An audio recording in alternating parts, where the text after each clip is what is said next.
pagi teman-teman mahasiswa. Apa kabarnya hari ini? Semoga sehat-sehat ya. Hari ini kita akan melanjutkan materi studi kelayakan bisnis bab 8. Setelah kemarin kita sudah melakukan UTS, kita akan lanjut ke bab 8 dengan judul aspek akuntansi. Jadi di tema aspek akuntansi kali ini kita akan membahas 4 subbab. Yang pertama yaitu lingkup akuntansi, kemudian kita akan ngomongin neraca, kemudian laporan laba rugi dan laporan perubahan modal. Kita masuk ke subbab yang pertama yaitu lingkup akuntansi. Di sini ada pengertian akuntansi dilihat dari sudut pandang pemakai jasa akuntansi, yaitu suatu disiplin yang menyediakan informasi yang diperlukan untuk melaksanakan kegiatan secara efisien dan mengevaluasi kegiatan-kegiatan suatu organisasi. Sedangkan jika dilihat dari sudut pandang proses kegiatannya, akuntansi yaitu proses pencatatan, penggolongan, peringkasan, pelaporan, dan penganalisisan data keuangan dalam suatu organisasi. Pada dasarnya, akuntansi itu harus memenuhi yang pertama, mengidentifikasi data mana yang berkaitan atau relevan dengan keputusan yang akan diambil. Kemudian yang kedua, memproses atau menganalisis data yang relevan. Kemudian yang ketiga, mengubah data menjadi informasi yang dapat digunakan untuk pengambilan keputusan. Di sini ada pengertian akuntansi menurut Mardiasmo juga, yaitu sebagai sebuah seni pencatatan, penggolongan, peringkasan, dan pelaporan transaksi-transaksi keuangan suatu organisasi dengan cara tertentu yang sistematis serta penafsiran terhadap hasilnya. Jadi selain dicatat, digolongkan, diringkas, dan dilaporkan, transaksi itu nanti akan ditafsirkan seperti itu. Dan penafsirannya itu bisa digunakan untuk pengambilan keputusan-keputusan perusahaan organisasi. Nah, di sini ada laporan keuangan dan kepentingannya. Analisis laporan keuangan merupakan proses analisis dan penilaian yang membantu dalam menjawab pertanyaan-pertanyaan seputar pencapaian tujuan perusahaan. Nah, tujuan analisis ini harus ditetapkan secara jelas sebelum melakukan proses analisis agar hasilnya sesuai dengan kebutuhan perusahaan. Selanjutnya dijelaskan di sini ada syarat-syarat laporan keuangan. Laporan keuangan sebagai sumber informasi, dia harus memenuhi beberapa persyaratan agar informasi tersebut tidak menyesatkan. Syaratnya yaitu di sini disebutkan dalam exposure draft prinsip akuntansi Indonesia. Yang pertama harus relevan, kemudian dapat dimengerti, kemudian dia memiliki daya uji, jadi dapat diuji kebenarannya, kemudian netral, tepat waktu, kemudian daya banding. Nah, daya banding di sini tuh dia bisa dibandingkan dengan laporan keuangan sebelumnya atau laporan keuangan sejenisnya, misalkan dari perusahaan lain seperti itu. Kemudian yang selanjutnya adalah lengkap sesuai yang dibutuhkan oleh organisasi sesuai kepentingannya. Kemudian di sini ada keterbatasan laporan keuangan. Laporan keuangan itu bersifat historis. Maksud di sini yaitu si laporan keuangan itu akan dicatat ketika sudah timbul transaksi. Misalkan si A mau membeli air mineral seperti itu di sebuah toko. Kalau dia belum melakukan proses pembelian, maka laporan keuangan itu tidak bisa hadir seperti itu karena si transaksinya sendiri belum dilakukan. Sehingga transaksinya dulu dilakukan, kemudian ada bukti transaksi, kemudian baru dia dicatat, dilaporkan di laporan keuangan seperti itu. Jadi kejadian masa lampau. Kemudian yang kedua, keterbatasannya ini bersifat umum dan bukan dimaksudkan untuk memenuhi kepentingan atau kebutuhan pihak-pihak tertentu. Kemudian yang ketiga, proses penyusunan laporan keuangan ini tidak luput dari penggunaan taksiran dan berbagai pertimbangan. Jadi di sini mungkin ada perbedaan dengan laporan-laporan yang lain sedikit gitu ya, karena dia menggunakan taksiran, jadi nilainya yang saklek atau itu segitu, jadi kira-kira. Kemudian penggunaan untuk yang perusahaan A pakai pertimbangan A, pakai metode A, kemudian yang B pakai metode B, itu juga mungkin ada selisih sedikit seperti itu. Kemudian akuntansi hanya melaporkan informasi yang material. Laporan keuangan bersifat konservatif dalam menghadapi ketidakpastian, kemudian lebih menekankan pada indeks ekonomi suatu peristiwa atau transaksi daripada bentuk hukumnya. Kemudian laporan keuangan disusun dengan menggunakan istilah teknik dalam pemakaian laporan. Dan pemakai laporan itu diasumsikan memahami bahasa tersebut. Jadi kalau di laporan keuangan kan bahasanya tuh sangat akuntansi banget gitu ya. Jadi di sini diasumsikan bagi investor-investor atau kreditor dan segala stakeholder itu, dia diasumsikan dengan membaca laporan keuangan dengan bahasanya yang khas itu dia sudah paham gitu loh. Jadi si laporan keuangan itu memiliki bahasa yang khusus. Kemudian metodenya bermacam-macam sehingga ada variasi dalam pengukuran sumber ekonomi. Kemudian informasi yang bersifat kualitatif dan faktor yang tidak dapat dikuantifikasikan umumnya diabaikan. Kemudian kita masuk ke subbab yang kedua, yaitu neraca. Nah, di sini pengertian neraca menurut Mamduh M. Hanafi dan Abdul Halim, neraca merupakan potret kondisi keuangan suatu perusahaan pada suatu waktu tertentu, yang dia meliputi aset dan klaim atas aset tersebut. Persamanya seperti ini, jadi aset sama dengan utang plus modal pemilik. Nah, di sini menurut Haryono Yusuf, neraca atau laporan posisi keuangan adalah suatu daftar yang menggambarkan aktiva atau harta kekayaan, kewajiban dan modal yang dimiliki oleh suatu perusahaan pada suatu saat tertentu. Jadi pada satu periode tertentu. Nah, di sini aktiva ini adalah bentuk dari penanaman modal perusahaan. Dia bisa berupa harta kekayaan, hak atas kekayaan, atau jasa yang dia tuh dimiliki oleh suatu perusahaan. Nah, harta itu harus dinyatakan dalam satuan uang atau moneter dan diurutkan berdasarkan waktu kecepatan berubah menjadi kas. Jadi sesuai, kalau di bahasa akuntansinya sesuai ini likuiditasnya. Jadi paling gampang dicairkan itu yang mana itu akan menempati posisi yang paling atas. Nah, di sini posisinya ada yang pertama aktiva lancar. Aktiva lancar ini adalah aktiva yang paling mudah diuangkan gitu ya. Macam-macamnya yaitu yang pertama uang kas, persediaan barang dagang, bahan baku, barang dalam proses, barang jadi. Kemudian ada piutang dagang atau wesel. Kemudian ada piutang pegawai yang dapat ditagih dalam jangka waktu siklus operasi normal atau satu periode. Kemudian piutang perjanjian cicilan, surat berharga yang dapat segera dijual, dan biaya dibayar di muka. Selanjutnya ada investasi jangka panjang. Ada saham, obligasi, dan surat berharga lainnya. Kemudian ada aktiva tetap berwujud, yaitu aktiva yang dia itu diperoleh dalam bentuk siap pakai atau dengan dibangun terlebih dahulu. Jadi kriterianya ini ada si aktiva ini milik perusahaan, kemudian digunakan dalam operasi, kemudian tidak dimaksudkan dijual dalam jangka pendek, itu untuk kepentingan kegiatan normal perusahaan. Kemudian mempunyai masa manfaat lebih dari 1 tahun. Jadi bentuknya itu seperti misalkan gedung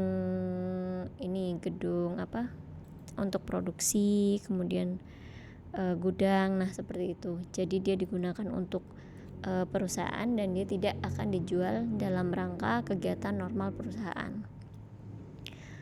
Kemudian ada aktiva tidak berwujud. Maksudnya yaitu dia hak istimewa atau posisi yang menguntungkan perusahaan dalam menghasilkan pendapatan. Contohnya di sini adalah hak paten, hak cipta, franchise, merek dagang, dan goodwill.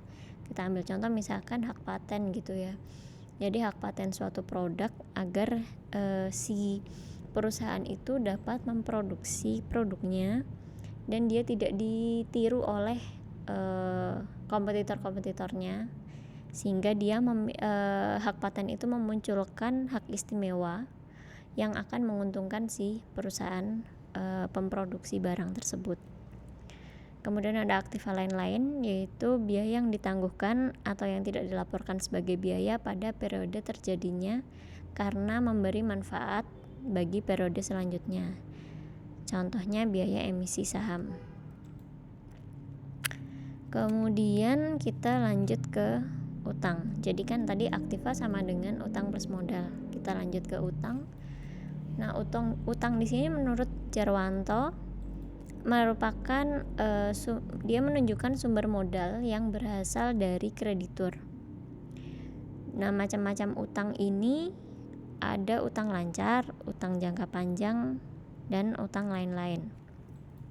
Nah, di sini juga sama diurutkan berdasarkan kelancaran si utang tersebut.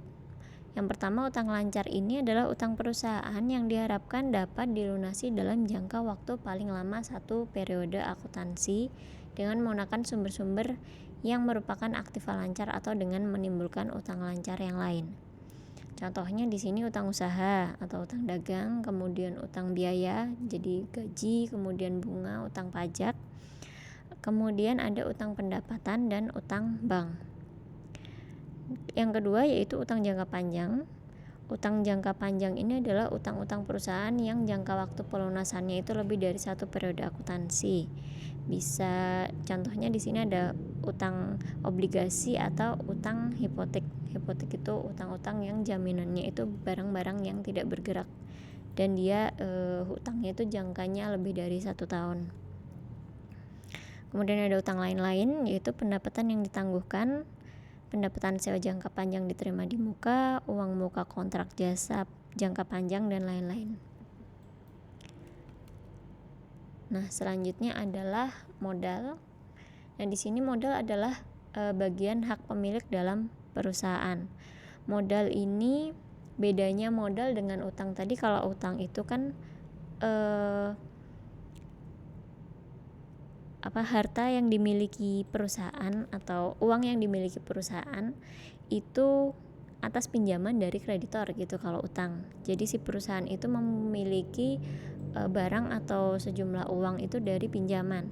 Tapi kalau modal ini si perusahaan ini memiliki uang itu dari pemiliknya.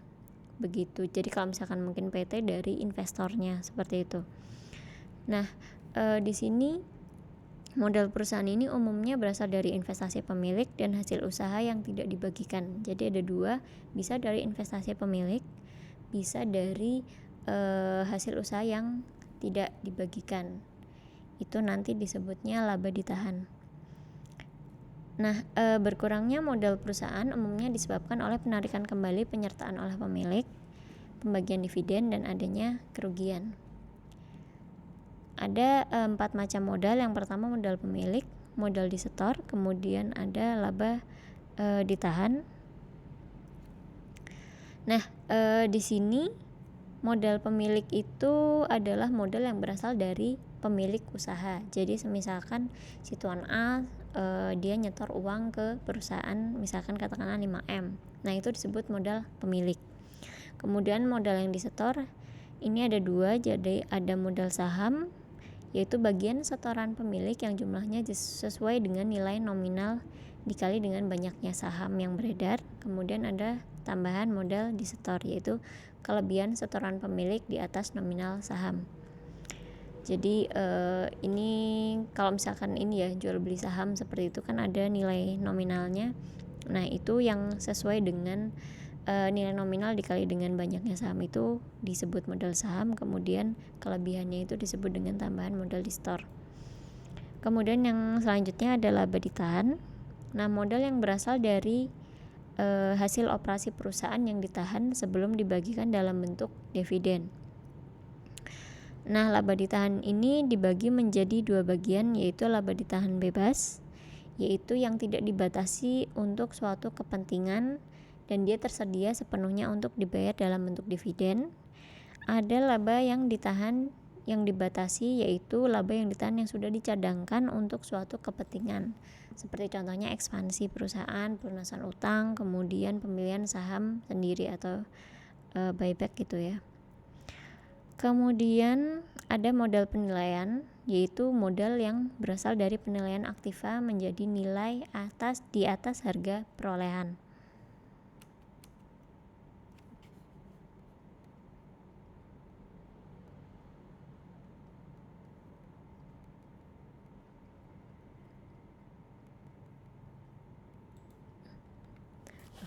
Mas bisa di-cut dulu nggak kok? Oke. Selanjutnya kita akan membahas tentang subbab yang ketiga, yaitu laporan laba dan rugi. Di sini ada pengertiannya, yaitu merupakan ikhtisar yang disusun secara sistematis, berisikan data yang mencakup seluruh pendapatan atau revenue perusahaan dan seluruh beban perusahaan untuk tahun buku yang bersangkutan atau satu periode. Nah, ikhtisar laba rugi ini dilakukan dengan cara membandingkan penghasilan dan biaya selama jangka waktu tertentu. Jadi disandingkan seperti itu ya, antara pendapatan perusahaan dengan biaya yang harus dikeluarkan oleh perusahaan dalam satu periode yang sama. Nah, di sini menurut Jarwanto, kaidah penyusunan laporan laba rugi itu ada, yang pertama ada judulnya, kemudian pengungkapan semua sumber penghasilan dan biaya, kemudian ditunjukkan secara jelas laba atau rugi periode bersangkutan. Jadi nanti di bawahnya ada hasilnya itu jelas laba atau rugi seperti itu. Kemudian memperhatikan besarnya pajak. Kemudian ada menunjukkan pos-pos laba atau rugi insidentil dan penyesuaian periode di sebelumnya. Kemudian menunjukkan laporan laba rugi periode sebelumnya dan ada catatan kaki. Pos-pos laba rugi ini ada hasil penjualan, kemudian harga pokok barang yang dijual, kemudian ada biaya operasi yang terdiri dari biaya penjualan, biaya umum dan administrasi, kemudian ada pos penghasilan dan biaya lain, dan ada pos-pos luar biasa. Nah, di sini selanjutnya ada laporan perubahan modal. Pengertiannya yaitu laporan yang menggambarkan perubahan modal perusahaan yang terjadi selama periode tertentu, di mana laporan perubahan modal ini akan menjelaskan sebab-sebab perubahan modal dalam suatu organisasi atau suatu perusahaan. Nah, di sini kalau dalam suatu PT itu disebut dengan laba ditahan. Kemudian ada macam-macam laporan perubahan modal, itu ada 3. Yang pertama, laporan perubahan modal untuk perusahaan perseorangan, kemudian laporan perubahan modal untuk perusahaan persekutuan, kemudian ada juga laporan perubahan modal untuk perusahaan perseroan. Nah, di sini ada contohnya. Ini contoh laporan perubahan modal untuk perusahaan perseorangan. Jadi di sini pemiliknya perseorangan ya. Contohnya misalkan di sini ada usahanya adalah usaha kaos oblong. Nah, di sini modalnya adalah modalnya si Tuan Al-Fatah. Dia memasukkan sebanyak 30 juta.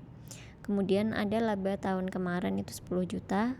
Nah, si Tuan Al-Fatah ini juga mengambil uang atau dinamakan di sini privé itu sebanyak 5 juta. Nah, itu dijumlahkan dan dikurangi saja, jadi ditambah dan dikurangkan. Jadi ada tambahan modalnya itu sebesar, yang tadi kan dari laba dikurangi pengambilan, jadi tinggal 5 juta ya. Kemudian di sini ada tambahan modal sebesar 30 juta, jadi 30 juta ditambah 5 juta modal si Tuan Al-Fatah ini per 31 Desember sebesar 35 juta. Untuk yang kedua, ada contoh laporan perubahan modal perusahaan persekutuan. Di sini ada usaha kaos oblong juga. Nah, di sini karena di sini kan dia persekutuan, jadi lebih dari satu orang gitu ya. Ini ada Tuan Al-Fatah, Tuan Naufal, dan Tuan Haidar. Nah, di sini ada penambahan setorannya itu di dibagi, jadi tabelnya itu dibagi 3 gitu. Kemudian di sini ada laba tahun 2014. Nah, laba tahun 2014 ini jumlahnya 4 juta. Itu dibagi sesuai dengan persentase dari kesepakatan di awal, seperti itu. Nah, di sini si Tuan Al-Fatah itu labanya 2 juta, kemudian si Tuan Naufal mendapat 500.000 dan si Tuan Haidar ini mendapatkan 1.500.000. Nah, di sini jumlahnya sudah terjumlah ya di sini. Nah, terus kemudian masing-masing dari pemilik tadi itu melakukan preview atau pengambilan pengambilan modal mereka sebesar, kalau Tuan Al-Fatah itu 1.500.000, Naufalnya 2 juta dan Tuan Haidarnya 1.500.000. Nah, itu tadi preview ini dikurangkan dari jumlah modal yang mereka miliki yang baik di setor maupun yang sudah ditambahkan dari laba tadi. Jadi kalau Tuan Al-Fatah itu 8 juta dikurangi dia sudah menarik uang sebesar 1.500.000, jadi modal yang dia miliki di usaha kos oblong itu tinggal 6.500.000. Untuk Tuan Naufal juga sama, dia dikurangkan 2 juta ya dari yang jumlah modalnya tadi 4.500.000, jadi tinggal modalnya 2.500.000, dan Tuan Haidar juga 6.500.000 dikurangi 1.500.000 jadi tinggal 5 juta. Nah, di sini ada contoh laporan perubahan modal perusahaan perseroan. Usahanya masih sama. Nah, di sini contohnya misalkan di sini ada saldo laba yang ditahan itu 50 juta. Kemudian di sini si PT itu, perusahaan itu dia menghasilkan laba 10 juta. Kemudian di sini dikurangi dengan pembayaran dividen kepada investor, pemegang saham. Nah, di sini dividen yang dibayarkan adalah sebesar 5 juta, maka di sini 10 juta itu dikurangkan dengan 5 juta dulu. Di sini menghasilkan 5 juta, kemudian ditambah dengan saldo laba ditahan yang pada 1 Januari 2014, sehingga saldo laba ditahan tanggal 31 Desember 2014 itu sebesar 54 juta. Nah, di sini contoh lain, misalkan di sini ada saldo awalnya itu 80 juta. Kemudian ternyata ada koreksi laba pada tahun lalu nih, ada tambahan sebesar 10 juta.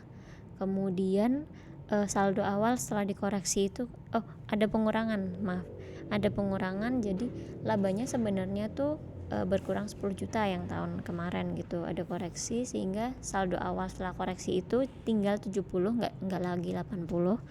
Kemudian di sini ada pendapatan neto tahun 2014.